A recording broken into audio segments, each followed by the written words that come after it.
ఈయనిది రాజకీయ నేపథ్యం ఉన్న కుటుంబం. నాన్న తర్వాత రాజకీయ వారసుడిగా రాణించారు. 4 సార్లు ఎమ్మెల్యేగా గెలిచారు. 2 సార్లు మంత్రిగా పనిచేశారు.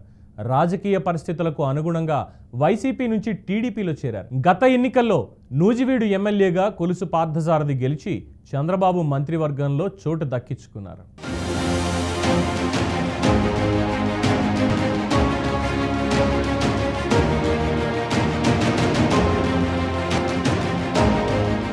పెనమలూరు నియోజకవర్గంలో మంత్రి కొలుసు పార్థసారథి 2 సార్లు ఎమ్మెల్యేగా గెలిచారు. 2009లో కాంగ్రెస్ పార్టీ, 2019లో వైసీపీ నుంచి ఎమ్మెల్యేగా గెలిచారు. పెనమలూరు సిట్టింగ్ ఎమ్మెల్యేగా ఉన్న కొలుసు పార్థసారథికి 2024లో వైసీపీ టికెట్ నిరాకరించి ఆయన స్థానంలో మంత్రి జోగి రమేష్ ను పెనమలూరు ఇన్ఛార్జిగా ప్రకటించింది. దీంతో కొలుసు పార్థసారథి ఎన్నికలకు ముందు టీడీపీ జాతీయ ప్రధాన కార్యదర్శి నారా లోకేష్ సమక్షంలో తెలుగుదేశం పార్టీలో చేరారు.